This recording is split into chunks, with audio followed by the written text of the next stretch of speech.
Bueno, mi nombre es Fabiola Sosa, yo soy profesor investigador de la Universidad Autónoma Metropolitana.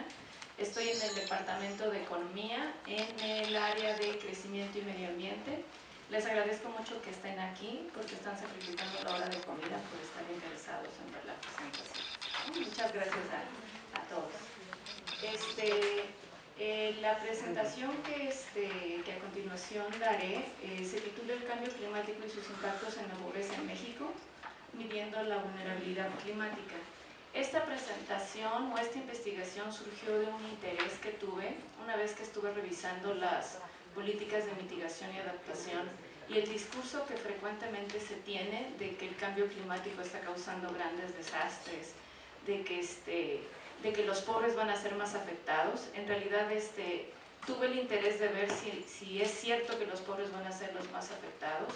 Los pobres en general no tienen rostro y en realidad es necesario ver las condiciones particulares de cada uno de estos grupos y creo que es necesario poder realmente identificar específicamente de qué grupos nos estamos refiriendo en lugar de tener como un concepto tan general, ¿no? Voy a abordar los siguientes puntos, una breve introducción, que la introducción está un poco densa en términos de reflexiones, no es una introducción ligera, pero de una vez empezamos con el pie derecho a reflexionar de manera densa a qué quiero llegar. Después voy a abordar las direcciones del cambio climático en México, hablar un poco sobre la marginación social, índice de vulnerabilidad social y climática, y las medidas de atención y finalmente unas reflexiones. Entonces, empiezo reflexionando sobre, no tenemos certeza en realidad sobre los impactos que va a tener el cambio climático en México. Sabemos con cierta certeza que estos van a afectar en particular a los grupos más pobres, pero no van a afectar a los grupos más pobres por el hecho de estas variaciones que se esperan en los parámetros climáticos. Los van a afectar porque estos grupos viven históricamente en condiciones de vulnerabilidad. Por lo tanto, el cambio climático va a ser solamente un factor adicional a todas estas condiciones de vulnerabilidad previas que existían. Entonces, no se vale en el discurso político que digamos o que le echemos la culpa de todo el cambio climático, porque no lo es. Muchas de estas comunidades enfrentan frecuentemente riesgos y lo único que va a hacer el cambio climático es añadir más presión a los riesgos que ya existían previamente. Por lo tanto, el cambio climático debería de ser un componente clave en la política de desarrollo social, sobre todo porque va a estar en constante combate contra la pobreza. Va a ser un factor que va a limitar los éxitos que se tengan en el combate a la pobreza. Y evidentemente reflexionar que la vulnerabilidad es un proceso histórico. No es que de hoy a mañana tenemos una comunidad que es vulnerable. Históricamente esas comunidades no recibieron los servicios, las atenciones, fueron segregadas socialmente y no integradas económicamente al resto del país.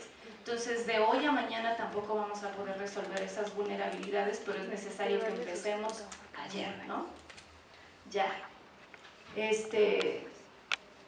Actualmente sigue existiendo una prioridad en términos de la mitigación con respecto a enfocar la atención a la adaptación. Eso está cambiando, pero es necesario reconocer que todavía los dados están más cargados hacia la mitigación. Y tiene una razón de ser. La razón de ser es que la mayoría de los países tienen sus esperanzas puestas en el hecho de reducir la generación de gases de efecto invernadero para poder reducir los impactos que pudiera tener este fenómeno. Sin embargo, los resultados que hemos tenido son muy lamentables. Las tendencias en términos del desarrollo económico es que las economías siguen siendo intensivas en el consumo de combustibles fósiles y que esto dificulta el poder cumplir los objetivos que se habían definido en el protocolo de Kioto. En el protocolo de Kioto, que inicialmente se firmó en 1997 y que en el 2001 se definieron acciones concretas a seguir, se estableció que la generación de gases de efecto invernadero debería de reducirse en un 5% comparado a las emisiones con el año de 1990 y que esto se iba a medir específicamente en el periodo del 2008 al 2012.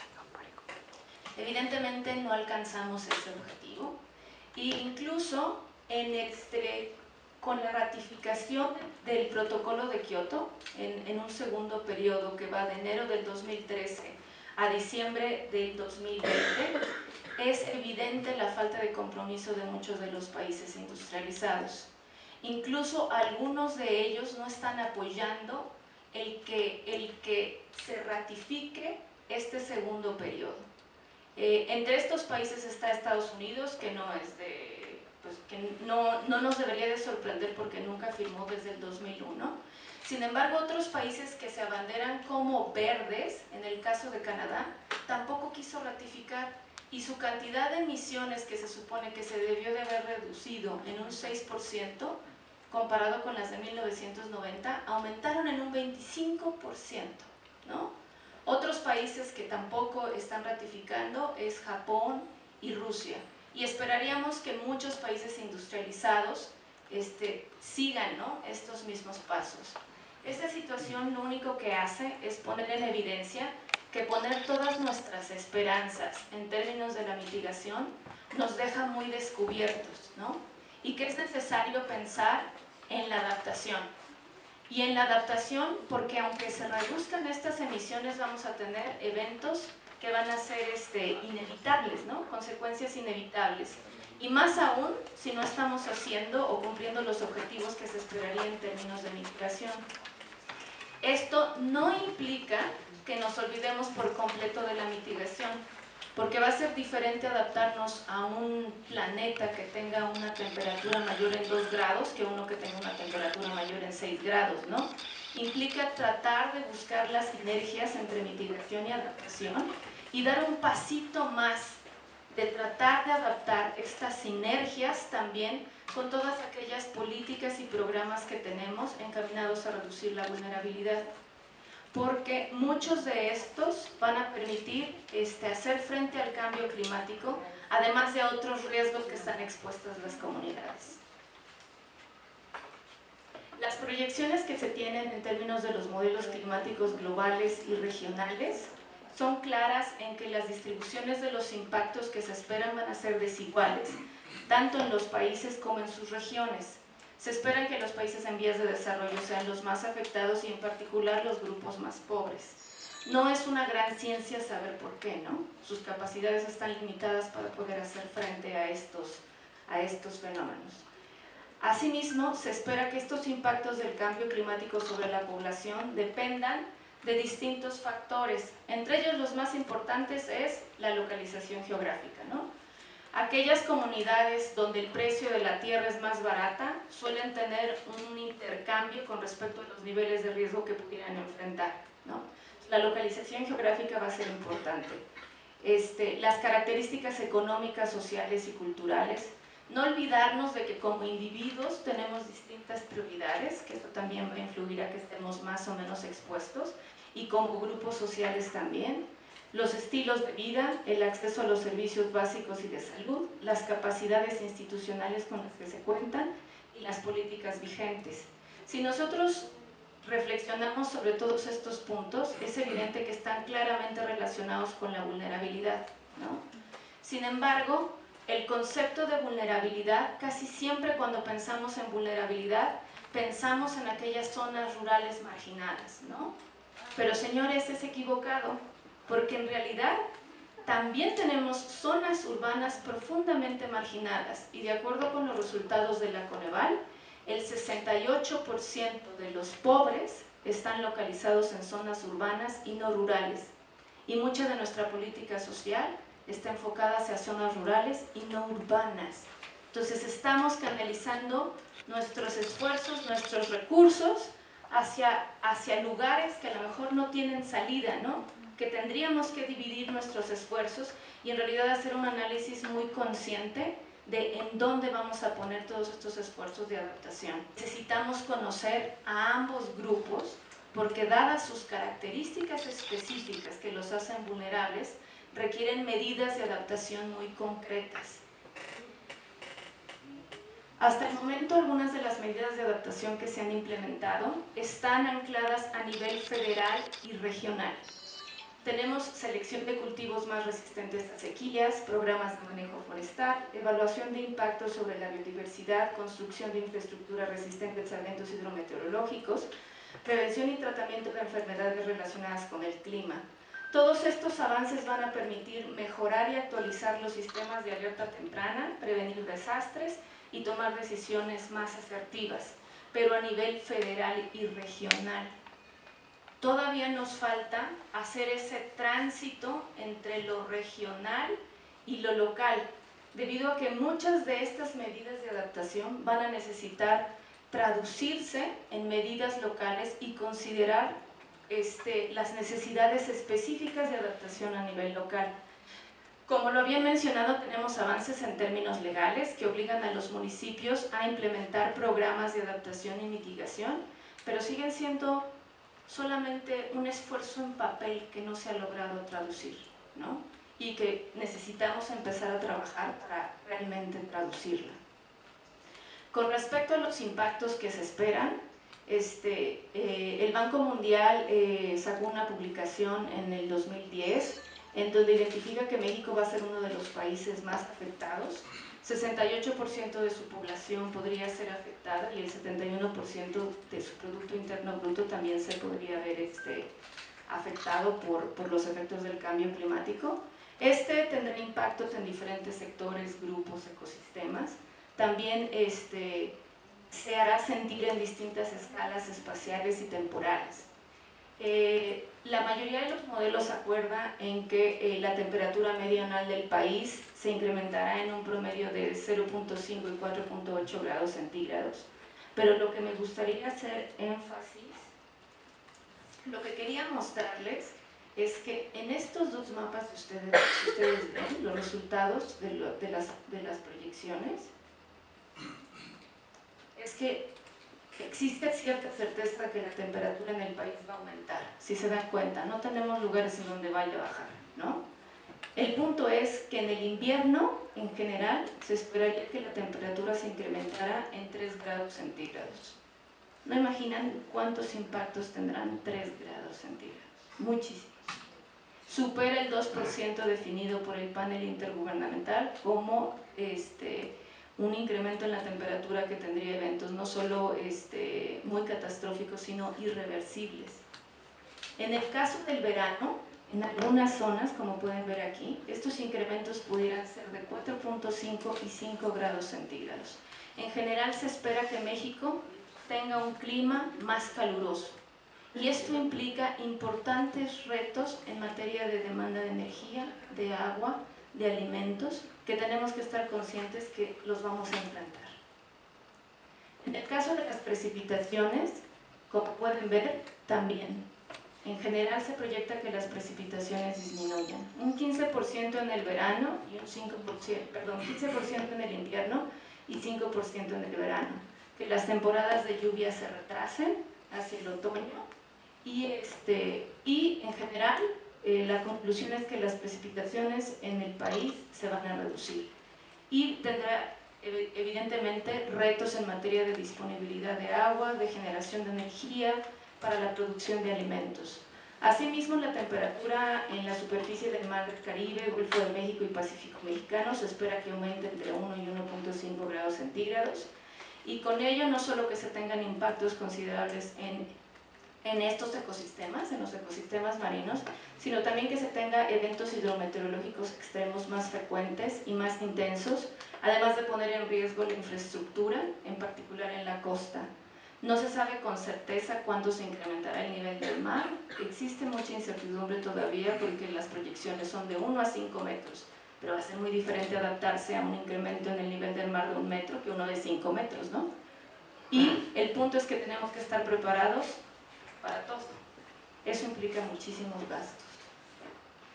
En términos de las variaciones climáticas, también afectarán los bosques, se esperan importantes pérdidas de servicios ambientales y estos a su vez se encuentran severamente afectados por procesos de urbanización no regulares, el crecimiento de todos estos asentamientos irregulares, e incendios forestales. Y uno de los sectores más afectados va a ser, desafortunadamente, la agricultura, porque en México la gran parte de la agricultura es de temporal. Entonces nos hace falta todavía encontrar formas de riego tecnificado que sean menos intensivos en el consumo de agua. Se espera que estos impactos sean distintos en las diferentes regiones del país. En el norte la temperatura podría incrementarse hasta 6 grados centígrados con importantes sequías que se traducirán en impactos serios en la actividad industrial y en las demandas de agua y energía. Y a mí me surge la reflexión, porque también trabajo temas de agua y cambio climático, el por qué seguimos apostándole a concentrar el desarrollo industrial. Yo sé que estamos cercanos a Estados Unidos y que es muy interesante crear todos estos clústeres, pero estamos apostándole a todo el desarrollo, a gran parte del desarrollo industrial en una zona que presenta un gran estrés de agua, ¿no? Y que tarde o temprano implicará que no haya agua o que se aumente la competencia entre los distintos sectores, ¿no? Doméstico e industrial. Entonces, ¿por qué le seguimos apostando por allí, ¿no? Hay que reflexionar un poco y ser más estratégicos en donde colocamos los distintos sectores.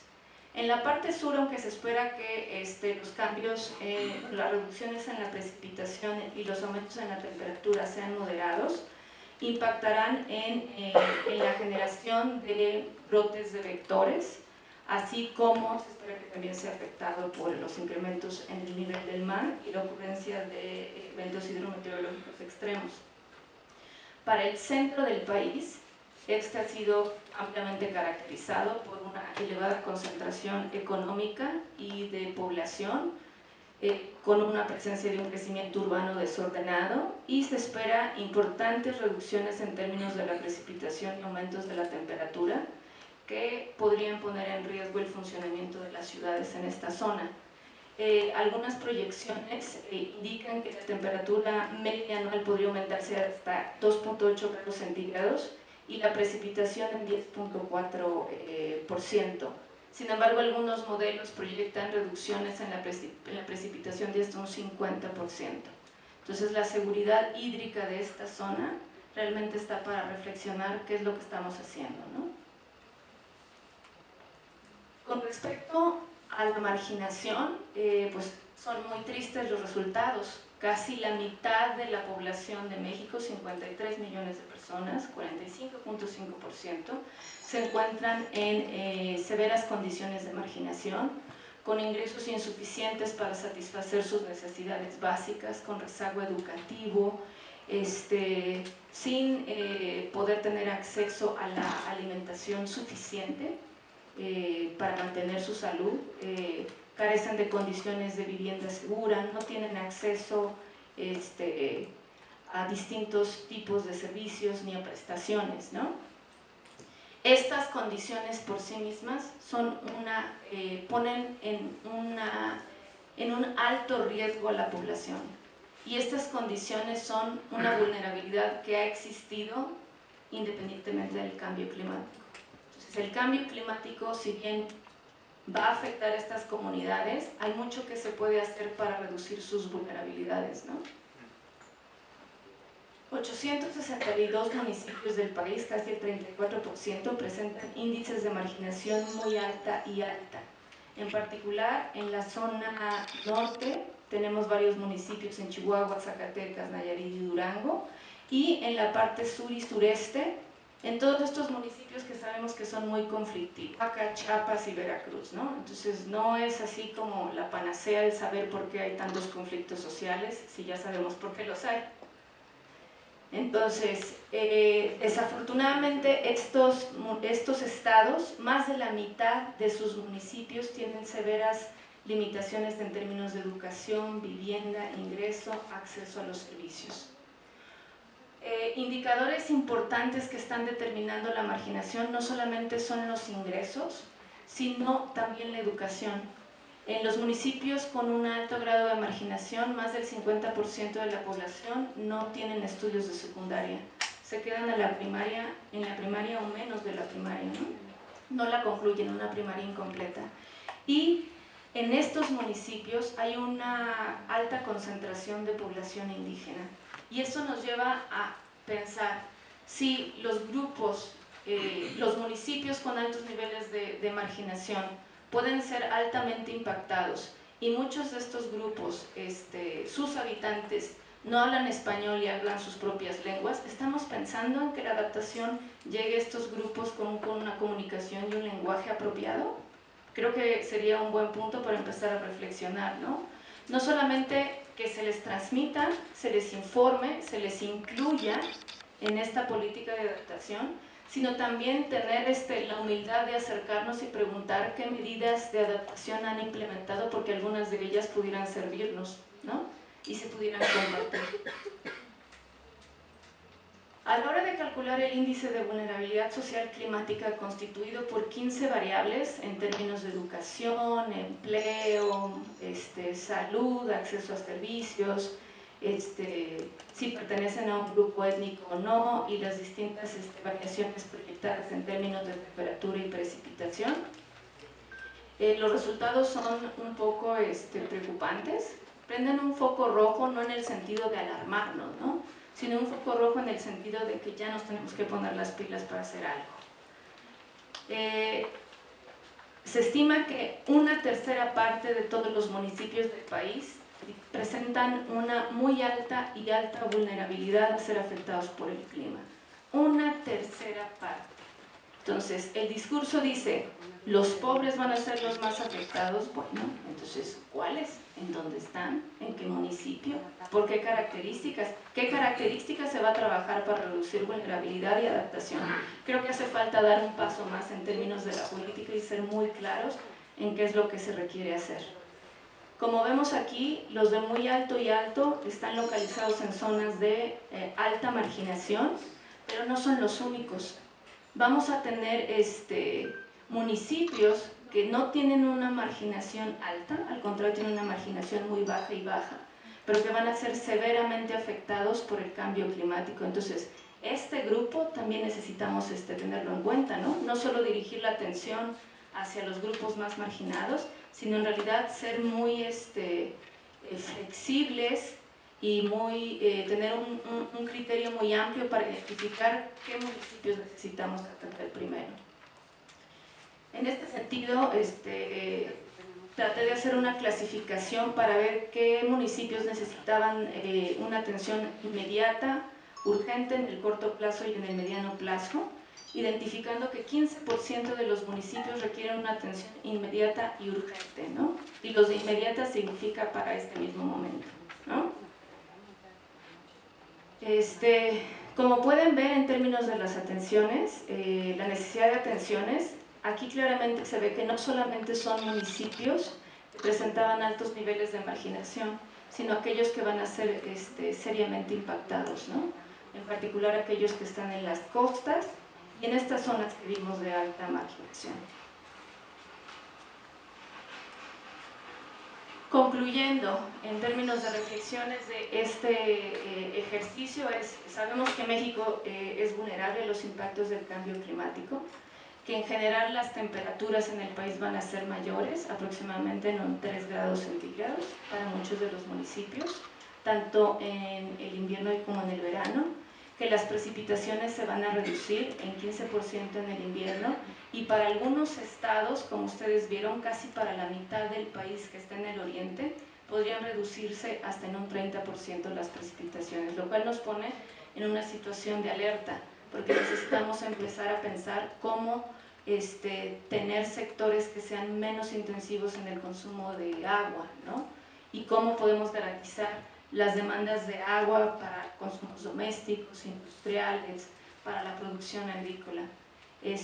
Sabemos que las prioridades en términos de mitigación no se están cumpliendo, los objetivos que se están proponiendo, entonces es necesario voltear la mirada hacia la adaptación, pero no a la adaptación sola, sino a buscar sinergias entre adaptación, mitigación y estrategias de reducción de la vulnerabilidad.